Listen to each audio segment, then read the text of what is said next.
Halo teman-teman. Nah, ini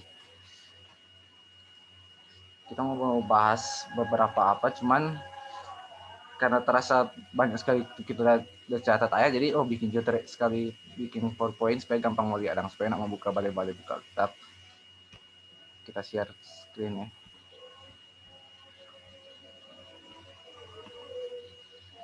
Nah, orang di hidup di dalam dunia ini banyak sekali motivasi itu sangat penting untuk membuat orang semangat, membuat orang lebih kuat. Tetapi ada satu motivasi yang paling besar di dunia ini, dan tidak ada motivasi yang lebih besar lagi daripada ini, yaitu ketika kita termotivasi oleh kasih Tuhan Yesus.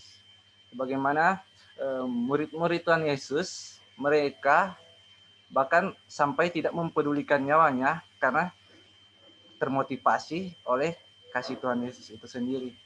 Nah, jadi bagaimana cara kita memotivasi diri, ya berbicara untuk menyadari kasih Tuhan Yesus atau mengenal kasih Tuhan Yesus itu sendiri. Nah, ada satu ayat sebelum orang mau lanjut, ada satu ayat pembuka dulu, yang di Lukas 24 ayat 27. Tuhan Yesus berkata, lalu yang menjelaskan kepada mereka apa yang tertulis tentang dia dalam seluruh kitab suci, mulai dari kitab-kitab Musa dan segala kitab nabi-nabi. Perhatikan, tertulis tentang dia dalam seluruh kitab suci. Artinya, seluruh kitab suci yang ada di Perjanjian Lama, tentu saja yang Tuhan Yesus maksudnya Perjanjian Lama, karena waktu itu kitab Perjanjian Baru belum ditulis. Seluruh kitab itu bercerita tentang siapa? Ya, tentang Yesus. Kitab Yesua yang bercerita tentang Yesua yang meruntuhkan tembok Yeriko. Itu bercerita tentang Yesus. Kitab Keluaran yang bercerita tentang Musa yang menuntun bangsa Israel keluar dari Mesir, itu cerita tentang Yesus. Kitab Raja-Raja tidak bercerita tentang Daud mengalahkan Goliat, itu bercerita tentang Yesus. Nah, bagaimana orang, jadi ketika orang baca Perjanjian Lama, orang harus menemukan karakter Kristus di sana. Nah, salah satu topik utama di malam ini kita mau buka itu ada di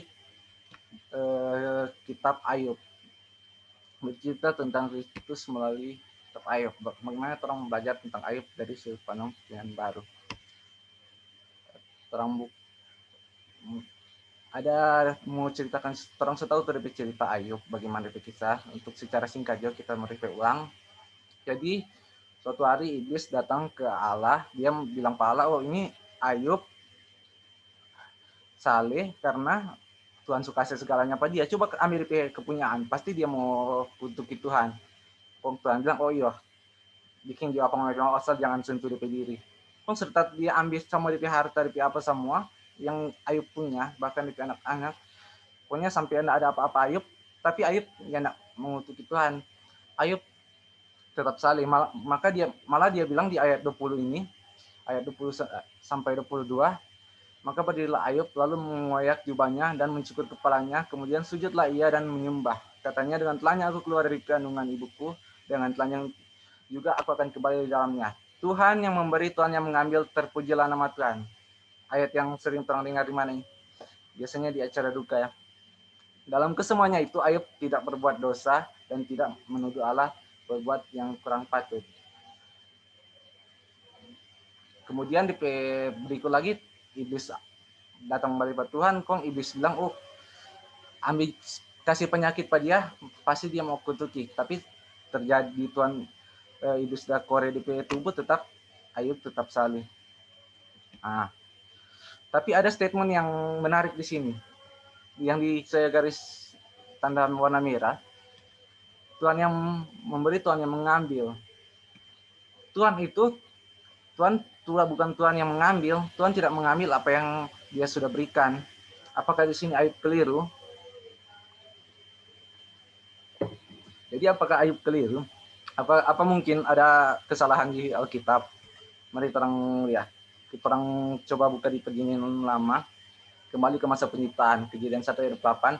Allah memberkati mereka, lalu berfirman kepada mereka, bla bla bla. Nah, jadi sebelum Allah memberikan tanggung jawab besar kepada manusia pertama itu, Allah memberkati mereka. Perhatikan ya, memberkati mereka. Kemudian beberapa waktu kemudian mereka manusia ini jatuh ke dalam dosa. Kon Tuhan sekumpul ular, Hawa ada. Mulai dari ular Tuhan tanya. Tuhan bilang Pak ular. Lalu berfirmanlah Tuhan Allah kepada ular itu. Karena engkau berbuat demikian, terkutuklah engkau di antara segala ternak dan di antara segala binatang hutan. Dengan perutmu lah engkau akan menjadi jalar, dan lembu tanah akan engkau makan seumur hidupmu. Aku akan mengadakan permusuhan antara engkau dan perempuan ini, antara keturunanmu dan keturunannya. Keturunannya akan menemukan kepalamu dan engkau akan menemukan ininya. Ya, perhatikan, ular terkutuk di ayat 14. Tuhan bilang, terkutuklah engkau ular. Kemudian Tuhan pindah ke Hawa. Tuhan tanya ke Hawa di ayat 16. Firman-Nya kepada perempuan itu, supaya waktu mengandung akan kubuat sangat banyak. Dengan kesakitan engkau akan melahirkan anakmu, namun engkau akan berakhir kepada suamimu dan ia akan berkuasa atasmu. Perhatikan apa yang ada di sini. Ya, serta merta ini tidak ada kata Hawa yang dikutuk. Tuhan tidak mengutuk Hawa. Tidak mengutuk secara langsung. Perhatikan, susah payahmu waktu mengandung. Jadi konsekuensinya waktu mengandungnya itu akan kesulitan waktu mengandung dan melahirkan. Ini Hawa. Tuhan tidak mengutuk Hawa secara langsung. Nah, kemudian pindah ke Adam. Lalu firman-Nya kepada manusia itu, karena engkau mendengarkan perkataan istrimu dan memakan buah dari pohon yang telah kuperintahkan kepadamu, jangan makan daripadanya, maka terkutuklah Adam. Atau ada yang salah di sini. Coba perhatikan. Terkutuklah tanah karena engkau. Dengan susah payah engkau akan mencari rezekimu dari tanah seumur hidupmu. Orang tidak lihat, mungkin ada yang salah di sini. Harusnya kalau ular terkutuk ular, siapa Adamnya nak terkutuk, siapa terkutuk malah tanah. Atau Tuhan yang sesalah di sini. Siapa tanah yang Tuhan kutuk, siapa nyana Adam. Harusnya kan Adam yang salah, biasa makan itu. Ternyata di sini akan terlihat, Tuhan so keliru, nyanda. Orang diingatkan lagi di Kejadian 1 tadi. Tadi ini Tuhan bilang apa? Allah memberkati mereka. Tahu enggak? Orang yang Allah ketika memberkati, berkat itu tidak bisa ditarik. Tuhan tidak bisa menarik ketika dia memberkati.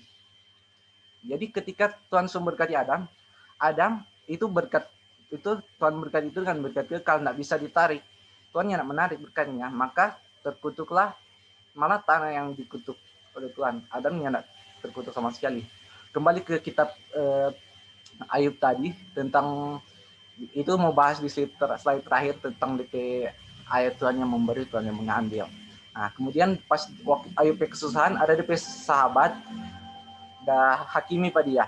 Pas bilang, camkanlah ini siapa binasa dengan tidak bersalah, dan dimanakah orang yang jujur dipunakan. Seakan dia bilang Pak Ayub dang, Ayub, nak mungkin kan anak bersalah, kung anak tak kena musibah begini. Yang telah kulihat bahwa orang yang membajak kejahatan menabur kesusahannya. Jadi Elifas ini dia tuduh Ayub ada berbuat kesalahan kejahatan. Elifas dah hakimi. Di pesawat kan ada 3 Elifas, Bildad dan Sofar. Nah, kemudian Bildad ayat 8 ayat 6 sampai 13 dia hakimi Pak Ayub. Nanti teman-teman baca juga di ayat 8 ayat 6 sampai 13 panjang. Terus Sofar lagi, dia lagi hakimi Pak Ayub. Jikalau engkau menjauhkan kejahatan dalam tanganmu dan tidak membiarkan kecurangan ada dalam kemahmu, maka sesungguhnya engkau dapat mengangkat mukamu tanpa celah. Dan engkau akan berdiri teguh dan tidak akan takut. Jadi so far lagi dia tuduh lagi Pak Ayub. Dia tuduh pasti ada kejahatan, pasti ada kecurangan sampai Allah bikin begini, sampai mana terjadi begini.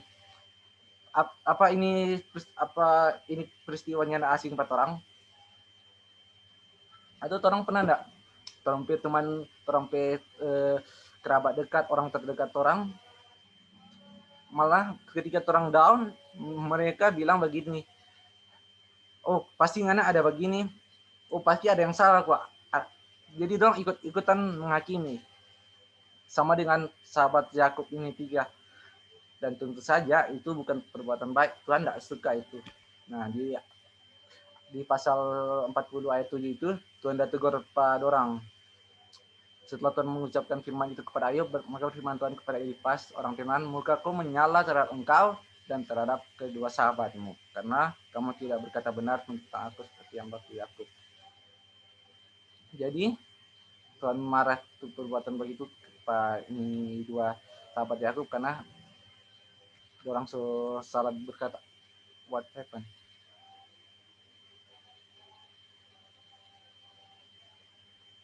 Oh, siapa tak keluar? Times up kah? Siapa orangnya?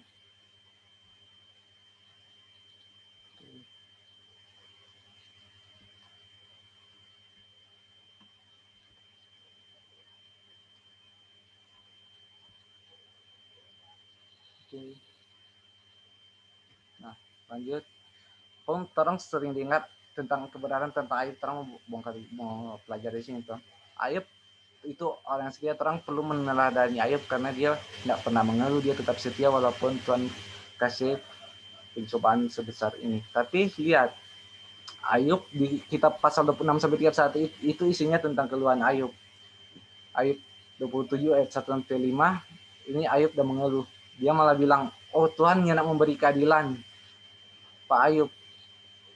Jadi dia mengeluh di situ. Nah, ini Ayub kata-kata perhatikan, penuh dengan dia mulai frustrasi, mulai mengeluh.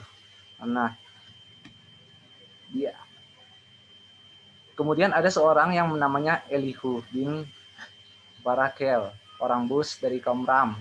Ia marah pada Ayub karena dia menganggap dirinya lebih benar dari Allah. Ini Ayub, ini orang Tuhan kirim pun dia tegur Pak Ayub. Dia tegur Pak Ayub, dia tegur juga ke sahabat Ayub juga karena orang hakim Pak Ayub. Jadi dia tegur ini 4 orang, dia tegur Pak Ayub, dia tegur juga Pak ini bertiga karena hendak berkata benar. Jadi betapa pentingnya ini perkataan yang benar. Pas di akhir hidup, akhir cerita itu Tuhan jawab, kasih udah bilang Pak Ayub, Tuhan kasih sadar dong. Ayub, ngana siapa songana? Coba fight like a man, dia bilang toh, bersiaplah engkau sebagai lelaki.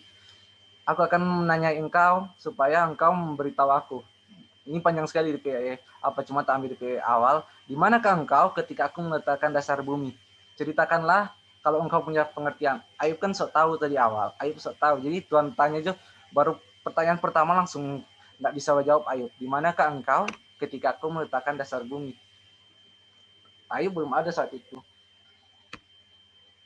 Nah, di akhir ayat setelah Ayub mengenal tentang kebenaran, dia bilang, hanya dari kata seorang saja aku mendengar tentang engkau, tapi sekarang mataku sendiri memandang engkau. Oleh sebab itu, aku, ini ayat paling penting di kitab Ayub.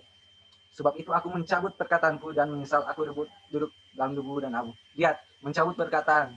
Berarti kan yang Ayub bilang tadi, apa kata yang terang tadi? Tuhan yang memberi, Tuhan yang mengambil. Jadi Tuhan itu memberi, sama yang dia bilang tadi, Tuhan itu memberi, Tuhan tidak bisa mengambil apa yang dia beri. Tuhan pemberi, bukan pengambil. Jadi Ayub cabut di kata-kata, jadi itu ayat tadi terjawab di sini. Ayub cabut di kata-kata itu.